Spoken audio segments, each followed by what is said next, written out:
Hello guys, welcome to my channel. Today we are going to see how to enter the degree symbol on your Windows 10 or Windows 11 computer guys. Let's jump straight into it guys. Go to search menu and type character map. Click on open it guys. Character map. So if you want any of these symbols guys in here, there are more alternative symbols are here guys.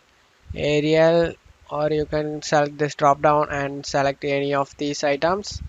And so if you want any of these symbols, for example I'm getting this Latin small letter O. I go for this degree symbol. I'm gonna copy this degree symbol.